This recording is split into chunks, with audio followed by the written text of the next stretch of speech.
New Year's Eve is typically a joyous occasion. It's a sign of change, that the old is fading away for new. It's a time to celebrate a promising fresh start, generally with your family and closest friends around you. In Japan, this day is known as Omisoka, and it is widely regarded as one of the most important days of the year. There are customs and traditions involved, which most people follow. While in America, New Year's Eve is often seen as a time to party and kiss someone at midnight, in Japan, New Year's is treated as the most prestigious of holidays. But at the turn of this past century, an event occurred that forever marred the holiday season. It occurred in the district of Tokyo known as Setagaya, and for close to 2 decades, what happened on this night has continued to completely stump investigators. Welcome to the Unresolved podcast. I'm your host, Micheal Whelan, and as I stated in the opening, this episode takes place overseas in Japan. This is one of those stories that is as tragic as it is terrifying. It's definitely kept me up for a night or two since I started researching, so fair warning, you might not want to listen to this one in the dark. Now, without any further ado, let's take a trip back in time to Tokyo, Japan. It's the last week of 2000, and we meet our characters whose grisly fate was approaching, the Miyazawa family.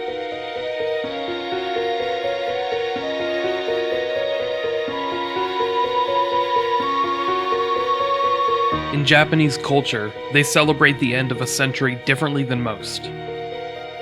While in America, we welcomed the dawn of a new millennium with the infamous Y2K scare, Japan was celebrating the new century an entire year later, with the opening of 2001. The Miyazawas were, by most standards, your typical Japanese family. Micheal Miyazawa, the 44-year-old patriarch of the family, worked for Interbrand, a London-based marketing firm. It's unclear what exactly Micheal did for the company, but this was a large company with offices in over 20 countries who had worked on large marketing campaigns for companies like Microsoft, Nissan, Xerox, and many others.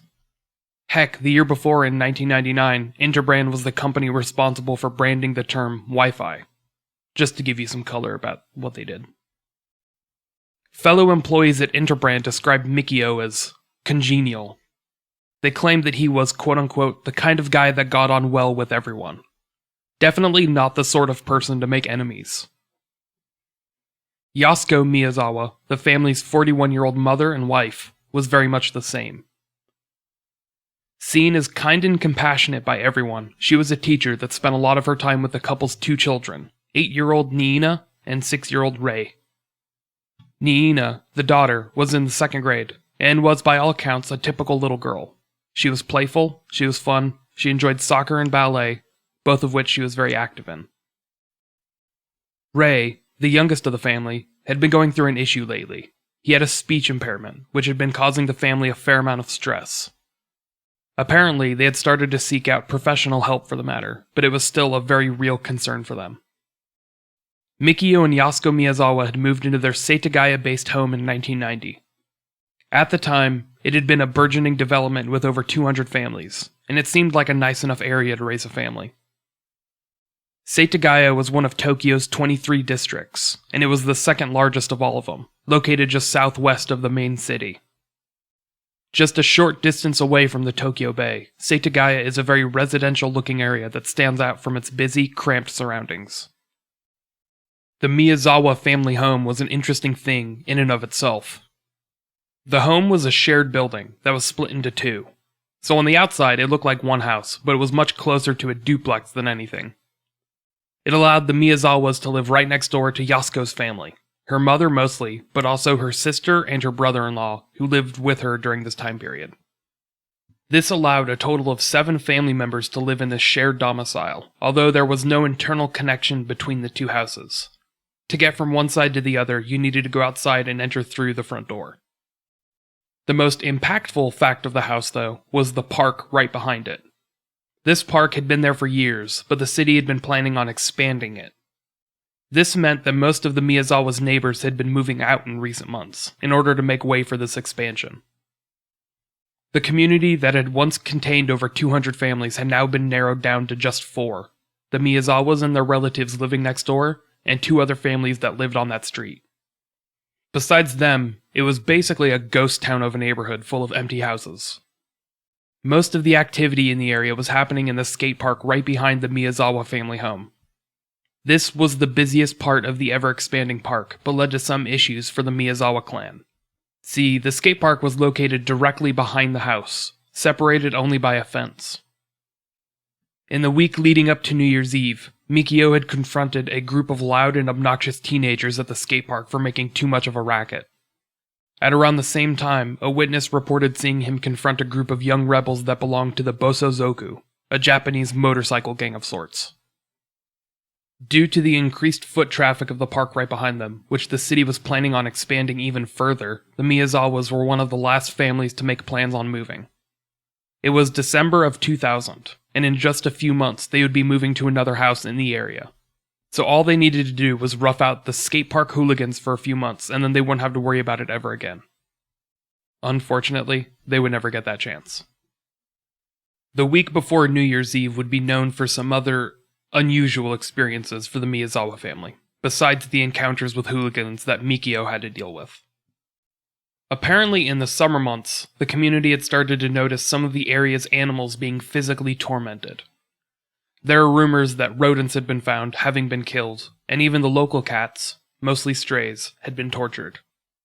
One eyewitness recalls seeing a stray that they were friendly with suddenly appear without a tail one day. Unfortunately, the language barrier prevents me from investigating these rumors more closely, but I felt that they were noteworthy to add.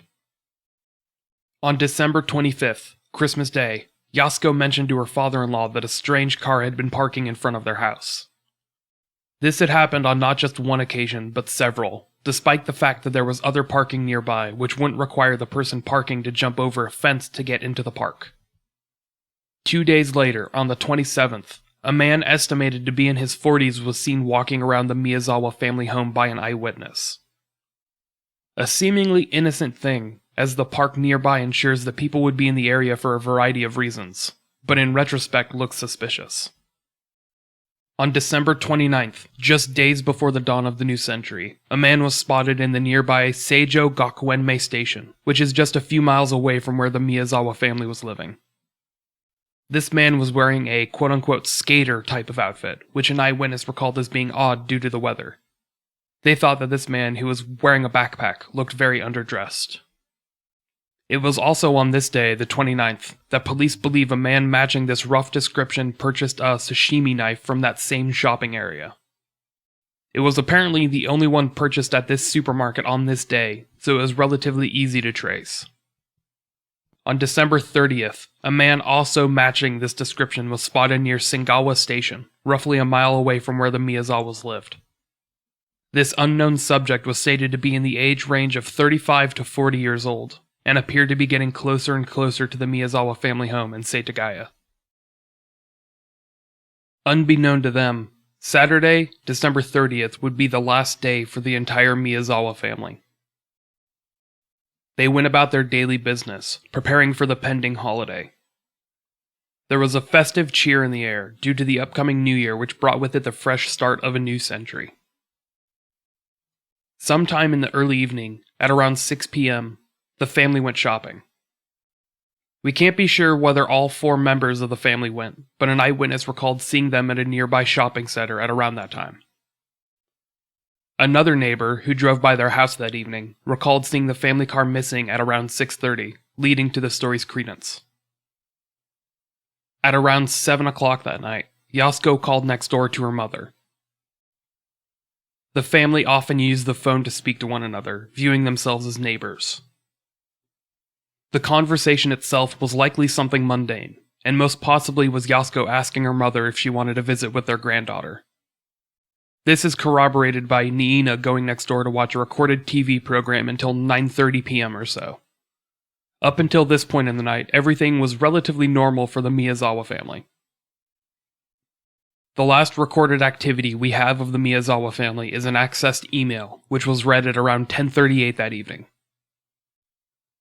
It was Mikio reading a work email, which was password protected, meaning he was likely personally responsible for opening it. This was sadly the last moment we know that at least one member of the Miyazawa family was alive. And their home, which was normally quiet and tranquil, was about to become a house of horrors. At around 10 o'clock that evening, a witness walking along the park path behind the Miyazawa house heard what sounded like an argument taking place inside of the house. They didn't recall any loud physical noises or any particularly earth-shattering screams, but they said it sounded just like a couple getting heated at one another, arguing about something. About an hour and a half later, a member of Yasuko's family next door would hear a loud banging sound come from the Miyazawa side of the building. They weren't sure of the exact time, but they were able to estimate it later based on the schedule of television programming which they were watching. This was around the same time that someone, an eyewitness, or perhaps a neighbor, recalled seeing a man hurrying along the walking path that traveled next to the family's house. These were the only 3 signs that something was amiss that night in Setagaya. The terror that had been unleashed in the Miyazawa home would not be discovered for hours. Within the close proximity of the Miyazawa house, a taxi driver was picking up 3 passengers. These 3 passengers, who remained nameless, were all middle-aged men, all of whom remained quiet throughout their journey. The taxi driver recalled this as being very odd for the time. It was well past midnight at this point, and these 3 men were being dropped off at a nearby station not too far away. One of these men apparently had a wound on him, and left a blood stain on the back seat of the cab. The driver recalls this as being very odd, and I would have personally found it to be disgusting, so I can't blame him for remembering the details of that drive very succinctly. However, the driver would have no reason to panic until the details of what had happened that night became known throughout Tokyo.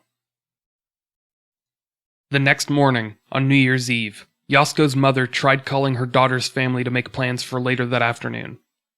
Surprisingly, her call would not even go through, let alone ring. Unknown to her, the phone lines in the Miyazawa home had been cut, purposefully disconnected by someone hours beforehand. She traveled outside and walked over to the home containing her daughter, son-in-law, and 2 grandkids. She rang the doorbell, to no answer, and according to the police report she would file later, used her set of keys to let herself in. The house itself was silent, with no noise to make out. As Yasuko's mother entered the house, she would have undoubtedly known something was wrong. She would begin to discover the truth in mere seconds, as she made her way into the family's home, only to be confronted by the body of Micheal Miyazawa at the bottom of the staircase. The 44-year-old father of the family had been stabbed multiple times, and was lying lifeless at the bottom of the staircase leading up to the 2nd story. Yasuko's mother recalls going upstairs to the 2nd floor to try and see what had happened to the rest of the family. Immediately at the top of the stairs, she would find the bodies of her daughter, Yasuko, and her granddaughter, Niina, both of whom had been brutally stabbed dozens of times, far surpassing the level of anguish that Micheal's body had received.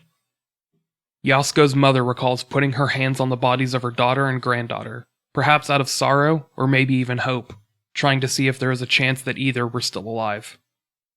Yasuko, her daughter, whom she had raised and been close with for over 40 years, and Niina, her granddaughter, whom she had been watching a television program with just 12 hours ago or so, both of whom were now cold and lifeless, loved ones transformed into corpses by an unknown killer. In a nearby bedroom, Yasuko's mother would be confronted by the final tragedy. 6-year-old Rei, who had been battling through a speech impediment in an effort to please his parents, who was still in bed. He had been strangled to death, leading investigators to think that he had been the first member of the family killed. Needless to say, Yasuko's mother, this now traumatized grandmother, would contact the police.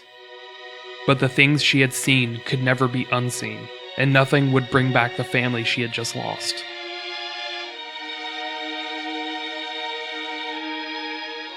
Tokyo police responded to the incident in shock, just as horrified by the crime scene as Yasuko's mother had been. This was a case that would send shock waves throughout the local area, and they knew it. An entire family being butchered in the dead of night by an unknown assailant is perhaps the scariest situation one can imagine finding themselves in. At the scene, police began to look at the crime scene and piece together what had happened. Yasuko's mother, sister, and brother-in-law, who had all been next door when the crime occurred, recalled anything odd or suspicious that might have happened that night. The only thing that struck a bell for them was the loud thud that had occurred at around 11:30 that evening. the timing of which was corroborated by a TV schedule that placed the thud during a certain program being aired. Police immediately suspected that the thud might have occurred when Micheal, the father, confronted the supposed killer. Due to the wounds found on his body, they believed that he had scuffled with his family's attacker, and the loud thud that Yasuko's family might have heard might have been him being thrown to the bottom of the stairs. The wounds that Micheal had sustained, multiple stabs, were mostly focused on his neck. They would quickly place together that the stab wounds had been made by a sashimi knife, which was left behind in the family's kitchen. This was the knife that had been purchased just a day beforehand at a local supermarket, and had been brought to the scene by the killer. However, in the process of attacking the family, the knife had been broken in some way. Unfortunately, the details of how exactly the knife had broken is something I do not know. But based on the evidence found at the scene, police immediately theorized that the broken knife had been just one of 2 murder weapons. The other was a knife the killer had found in Micheal and Yasuko's very own kitchen, which was used to kill the 2 women upstairs. Most unusual about Micheal's body being discovered is that he was still wearing day clothes, business-friendly attire that he would wear out and about. One report I read online stated that he was still wearing one shoe, but since I can't find that factoid posted anywhere else, I'd take that with just a grain of salt. As for the bodies of Yasuko and Niina, I need to discuss the layout of the family's home pretty quickly. The layout of the house is hard to describe, so I'll be posting pictures made with a 3D model on the podcast website. But anyhow, the house was built in a way that at the top of the stairs leading up to the second story was a ladder leading up to a third-story loft. The third-story loft had a bed and a television, so many have assumed that both Yasuko and Niina were up there at the time of the murders, watching TV and perhaps lying down in bed. The bodies of both Yasuko and Niina were found at the bottom of the ladder leading up to the third-story loft, having been stabbed multiple times. Investigators noted that the stab wounds were excessive, and figured that both victims had been stabbed well beyond their point of death. This led to many theories that the killer was a woman-hater of sorts, or at least held some aggression towards women and girls. Sadly, this is not a sentiment altogether uncommon in these type of murders, but would come to be relevant to the later investigation. The family's son, Ray, as I stated earlier, was found in bed, having been strangled. Police were originally stumped as to why Ray had been saved of a brutal stabbing death like the rest of his family, but as they began to piece together the clues, they figured that he was just the first of the family to be killed. His final moments, while saved from the terror of his family being attacked before him, were still likely marred by a confusion that his 6-year-old mind wouldn't have been able to comprehend. That afternoon, roughly 6 hours after the bodies had been discovered, a young man was admitted to a medical center in Tobu-Nikko Station. Tobu-Nikko Station is a few hours north of Setagaya, and the two have many connecting trains that travel between. This man, told to be in his 30s, was admitted without giving up his name or the reason for his injury. The injury itself was a hand wound, which was apparently severe enough to have exposed bone. Staff at the scene were surprised at how nonchalantly the man was treating the injury, and viewed him as rather suspicious, hence their decent recollection of the details. This man, as I stated, looked to be well into his 30s, and was wearing a black down jacket with jeans. Despite not giving up any details about himself, the man was treated and then released by the medical staff, who had no idea what had happened just hours beforehand. Much to the police investigators' surprise, the crime scene was absolutely covered in evidence as to what had happened in the early morning hours of December 31st. First and foremost, the police had uncovered the holy grail of any investigation by discovering the murder weapons early on. Both knives, the one purchased on the 29th and the other, one of the Miyazawa's kitchen knives, were found easily in the kitchen, with blood still on them. Many police investigations stumble without a murder weapon, but in this case, the police had uncovered 2 within the early minutes of the investigation. Besides the knives though, police would uncover that the Miyazawa family home was a treasure trove of evidence leading them to piece together what had happened that night. They would find that the family's first aid kit had been opened, likely by Yasuko and Niina, sometime during the assault itself. Some of the pieces of bandaging from the first aid kit were found with 8-year-old Nina's blood on them. In the upstairs bathroom, disgustingly, police would find unflushed feces. This had apparently been left by the killer, either too ignorant of DNA testing or too proud of his ability to get away with it. Upon investigation, analysts would discover remnants of a sesame spinach dish containing string beans, which had likely been eaten elsewhere. In the years since, internet web sleuths have called this somewhat of a quote-unquote boring dish, the kind a mother would feed her son. This has evolved into a leading theory of a man that still lived at home with his mother, which I'll address in a little bit. All over the house, left behind haphazardly in bloodstains and with dirt, were the footprints of the assumed assailant. These shoe prints would become widely known as belonging to a specific type of Schlesinger shoe. Schlesinger shoes at this point in time were available all over Japan, but the shoe print left behind was a very specific size not found in Japan.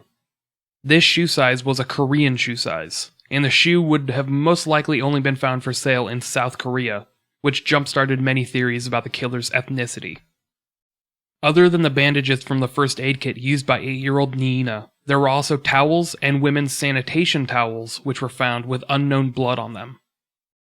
To detectives, this was a startling find. It gave evidence to the notion that Micheal had fought the attacker on the stairs, likely resulting in an injury to the assailant that required quick medical attention of his own. Police would have to send the blood samples away for testing, a process that is by no means an overnight solution.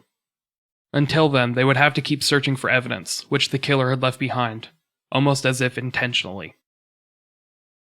The most startling evidence uncovered in the investigation was a variety of clothing and items brought by the killer, or killers, and then simply abandoned. It was as if the killer had left the clothing behind on purpose, or at least paid no mind to leaving them behind. The killer had likely worn an entire outfit to the crime scene, which was detailed as clothing a skater would wear. I'll just go ahead and list off the items, which were 1 gray crusher hat, 1 black AirTech jacket, a white and purple long-sleeve shirt, which has been called a sweatshirt at times and a long-sleeve shirt at others, black Edwin gloves, a multicolored scarf without any tags, making it nearly unidentifiable, and a black handkerchief. The long-sleeved shirt was the most noteworthy of the items, due to the bloodstains found on it. It wasn't the style of clothing that anyone in the family would have worn, and it wasn't the right size regardless. The shirt was white with purple sleeves, and was only available in Marufuru shops, a retail chain that also sold the type of gloves and hat found at the crime scene. The handkerchief was also noteworthy in its own way, as police discovered that the item had been ironed prior to use. This was odd, simply because very few people would go through the effort of ironing a handkerchief. Plus, the idea of a young skater using that item is, in itself, something of an odd notion. Forensic analysts would discover trace elements of the male cologne Drakkar Noir on the handkerchief, which is not a case-breaking piece of evidence but still worth noting. All of the clothing items were found to have been washed in hard water, meaning that the water used to clean the clothing was full of minerals and vitamins not usually found in regularly occurring water. Japan has long used a soft water system, meaning that the water itself is just water with some sodium. This would be a point in favor of labeling the killer someone of Korean heritage, since Korea uses a hard water system, which would lead police to believe that the clothes were washed in the way that they were found. Other than the clothing, however, the killer left behind yet more evidence in the form of personal items. The first and foremost of these items was a hip bag, like a mix between a messenger bag, a small backpack, and a fanny pack. It's hard to describe without me sounding incredibly fashion deficient, so I recommend just Googling it for your own mental image, if you're like me before this episode and had no idea what it was. The hip bag itself was rather innocent looking, but did contain some pieces of evidence that would continue to guide the way investigators approached the case. The first piece of evidence was a piece of grip tape used for the surface of skateboards. The second was the trace elements of Drakkar Noir, the cologne found on the handkerchief. The last piece of evidence taken from the hip bag, most shockingly, was sand. Prior to the making of this podcast, I had no idea how intricate and advanced the scientific testing of sand was. That may sound a little bit silly, but it's completely true. Apparently, forensic analysts could take a piece of sand and pinpoint the exact area that the sand came from, within a bubble of 50 to 100 miles or so. That being said, the sand that was found in the hip bag could be identified to the area which it came from, which pointed to the southwest United States. More specifically, the approximate area around Edwards Air Force Base, the military installation about 100 miles north of Los Angeles. This startling piece of evidence, potentially linking the killer to a military installation thousands of miles away, has been perhaps the biggest wrench in the entire investigation. Many have viewed this as a sign that the killer was perhaps an airman stationed in Tokyo, or a type of contractor that did business in multiple countries. Some have even tried to link this clue to the ironed handkerchief as being a sign of military bearing, as military service does preach ironing as part of its uniform conduct. Despite all of this evidence being present at the scene, police weren't anywhere near finished piecing the case together.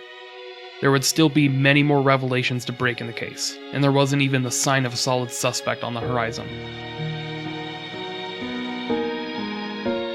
Days began to turn into weeks, and then the weeks morphed into months. Police took the evidence they had to the public, appealing for anyone with knowledge of the clothing to come forward. They were able to track down several items of clothing to people that had worn them, but almost every article left by the killer at the Miyazawa house was common. Thousands of each had been sold in Japan in the year or so prior to the murders, so tracking down every owner of the clothing was a fruitless endeavor. In early April, about 100 days after the murders, police found something interesting. Originally brought in as evidence, they had discovered a small Buddhist statue less than a mile away from the Miyazawa home. The statue was in the image of Jizo, a Buddhist deity that protects children in the afterlife. In Eastern Asian incarnations of Buddhism, Jizo is said to protect children in the afterlife who die before their parents, keeping them safe from demons as they ascend to the spirit world. Police originally brought this in as a piece of evidence, thinking that perhaps the killer had left it behind as a sign of guilt or remorse. Regardless of who placed it there, along a creek bed in the Setagaya province close to the family home, it remains a tragic reminder of the crimes committed to the Miyazawas. As police continued to work out the evidence and test the forensics against their burgeoning database, which back in 2000 was still relatively new to the crime-fighting world, they had detailed a series of events that led to the family being murdered. Police had discovered that the second-story bathroom window, accessible to the back of the house and located just above a fence separating the house from the park behind it, was most likely how the killer had entered the house. This would be a pretty physical feat, and require at least some semblance of upper body strength for the killer to climb up into. After breaking into the house, they suspected that poor 6-year-old Ray had been the first to be targeted by the killer, who entered his bedroom and strangled him while he was still sleeping. From there, the series of events begins to splinter, with detectives being less than positive about the killer's next steps. They presumed that Micheal, downstairs working in the study on his computer, was distracted by some noise upstairs, and when he was walking up the stairs, he encountered the killer. There, a scuffle ensued, ending with Micheal hitting the bottom of the stairs, where he would be found hours later. If this series of events is to be believed, then Yasuko and Niina were the next to be approached by the killer, who attacked them either upstairs in the third-story loft, or at the foot of the ladder leading up to it. We do know that the first aid kit was utilized by Niina at some point, trying to bandage up some wounds of hers, so it's possible that the killer attacked them with his broken sashimi knife, discovered it was unusable, and he retreated to the kitchen to get another.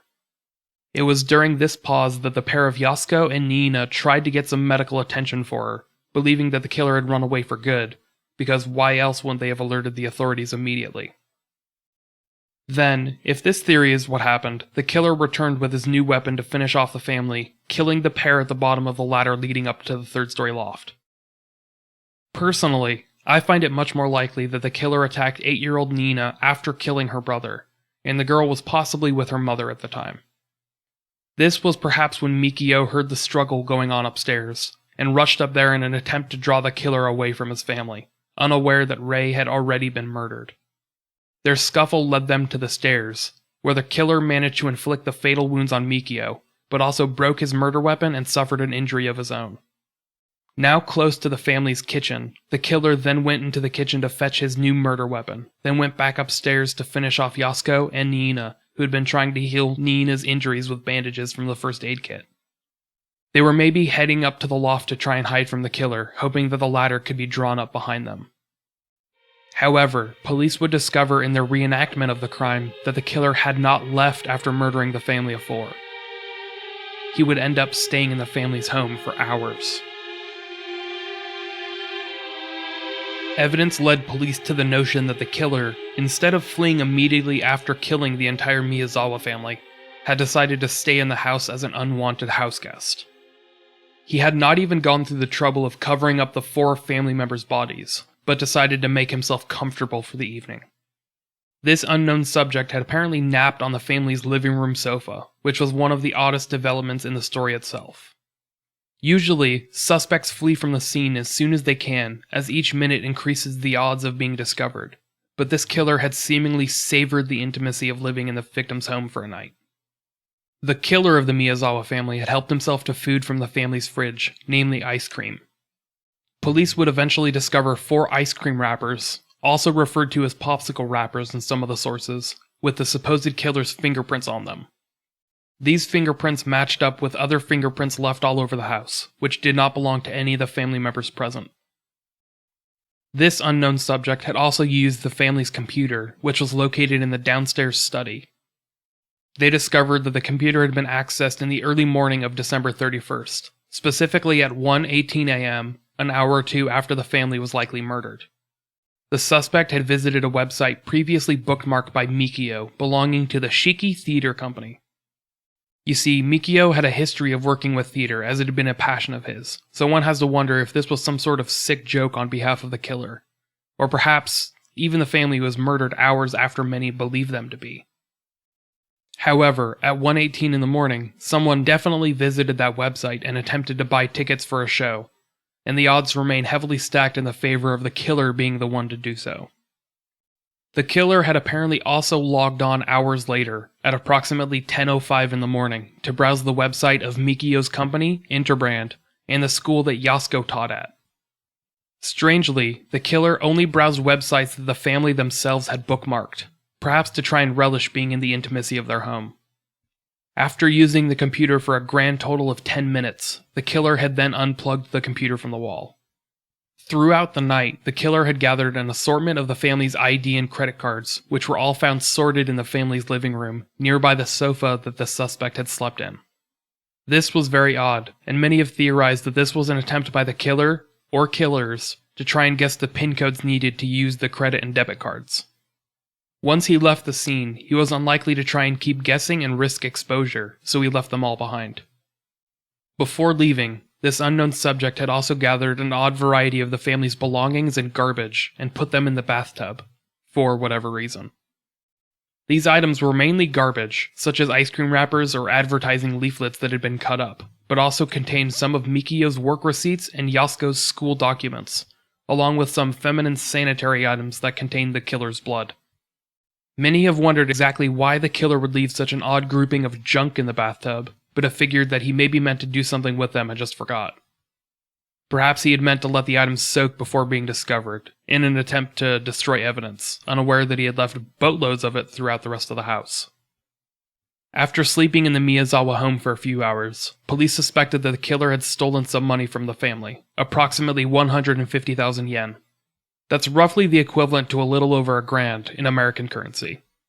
However, the investigators were able to easily find more money in the family's study, where the killer had been eating ice cream and using the computer, leading them to think that this wasn't a simple robbery.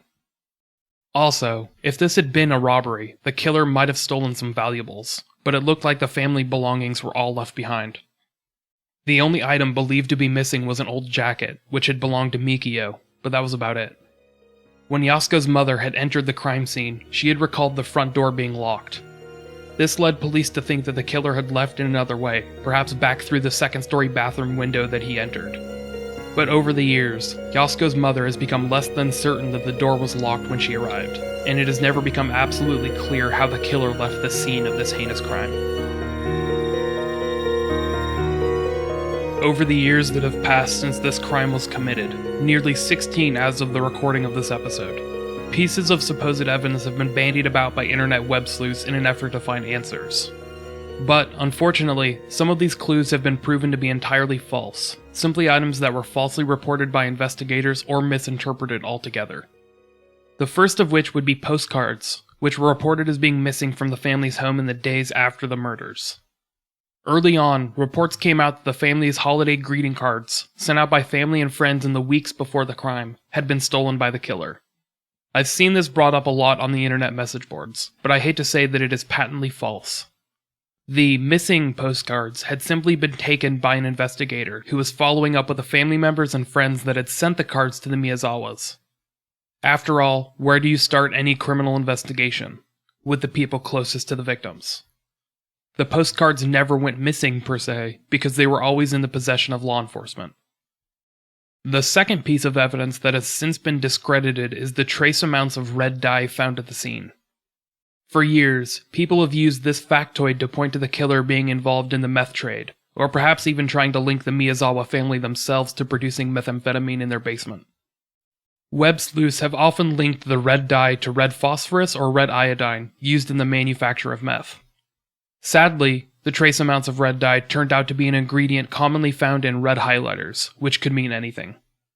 I just wanted to get those two pieces of information out there because almost every internet message board has thrown them out as being vital pieces of evidence when in fact they're both outdated information. Unfortunately, there are not many English language articles that have come out to correct them, so most of the information regarding this case is close to 2 decades old. Over the years, no new answers have come to light. The unknown killer had become an urban legend, the type told by those who remembered an entire family murdered by a midnight demon.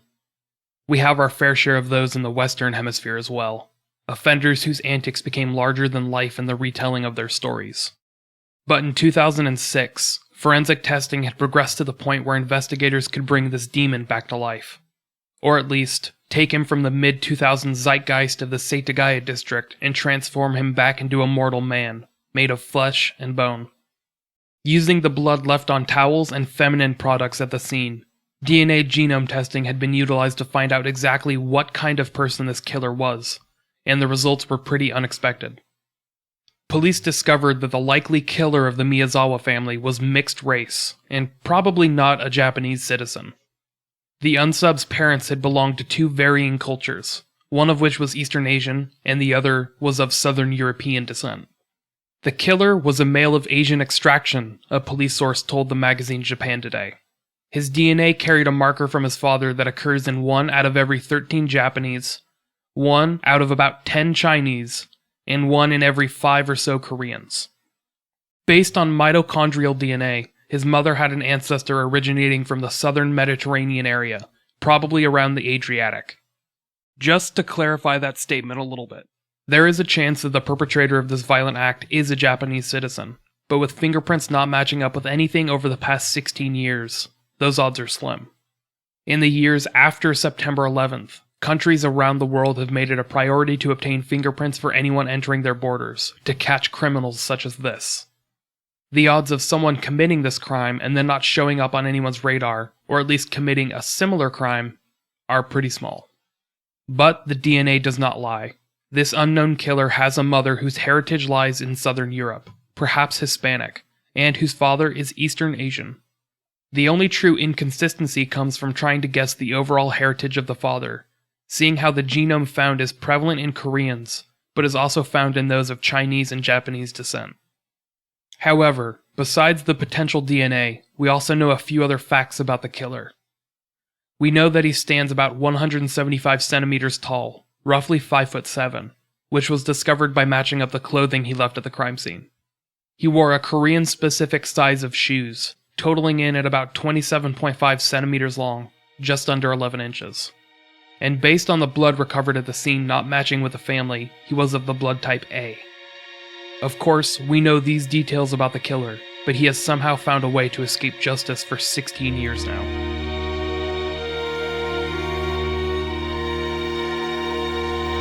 One of the major inconsistencies facing the investigation is the total number of killers. I have been approaching this episode with the presumption that it is just one, but rumors have long persisted that as many as 3 men were present at the Miyazawa house the night in question. These rumors began circulating when the news broke about the taxi driver who picked up 3 suspicious gentlemen the night of the mass murder. I told you about one of these passengers leaving behind a bloodstain, which the early news reports point out as being an interesting piece of evidence by investigators.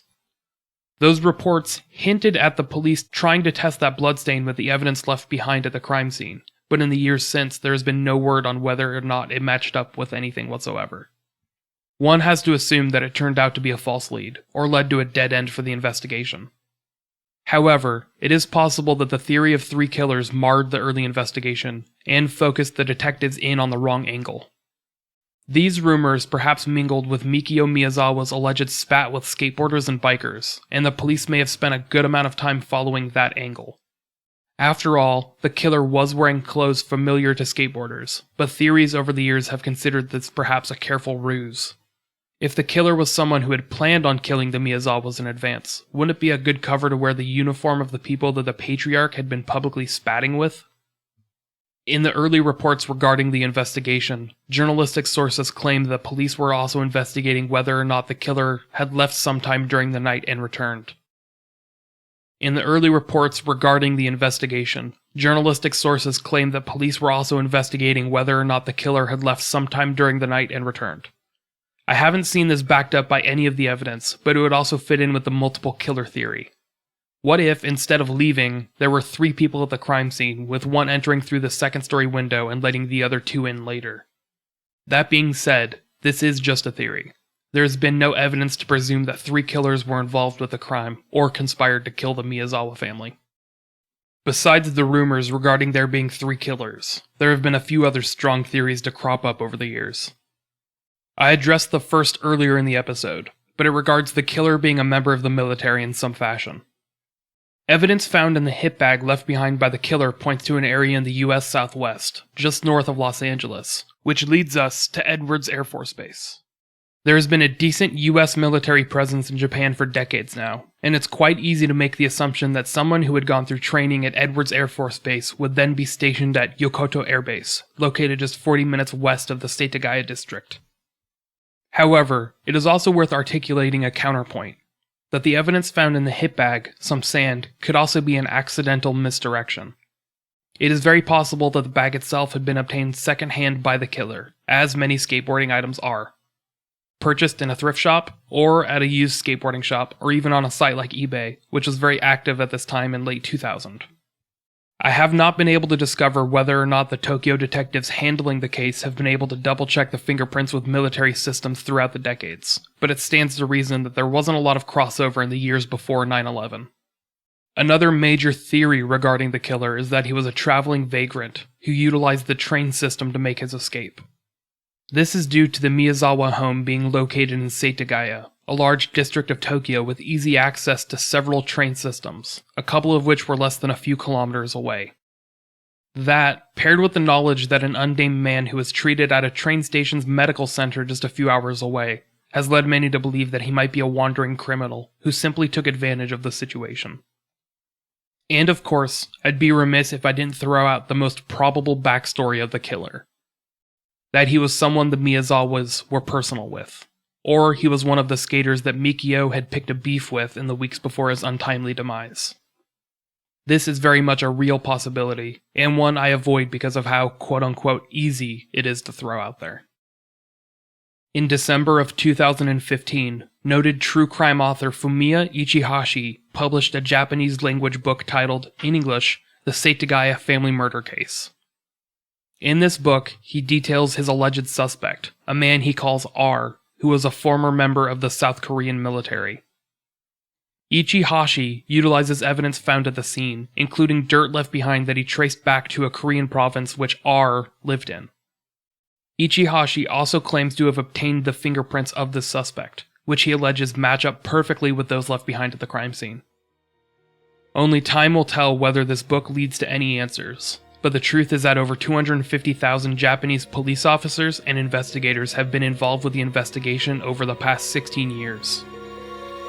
The hard work of those 250,000 investigators, paired with a countless number of internet theories, has resulted in this suspect escaping justice for the better part of 2 decades. the investigation to find the killer of the Miyazawa family is still unresolved.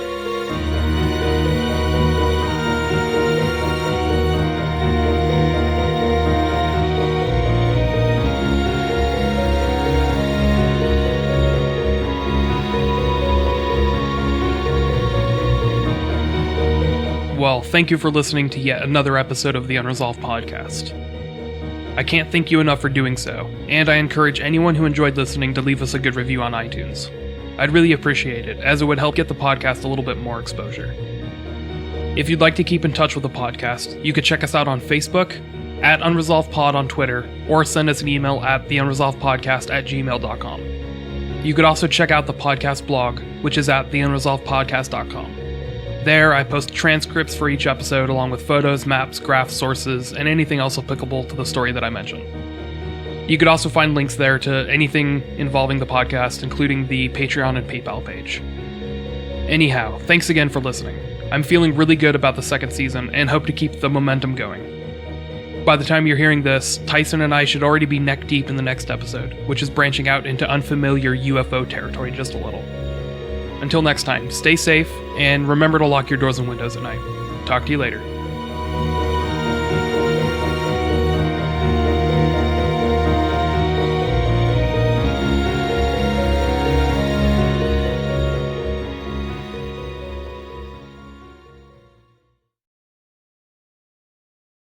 There was one person there who spoke English in a very limited way, who kept trying to reassure us that no harm was going to come to us.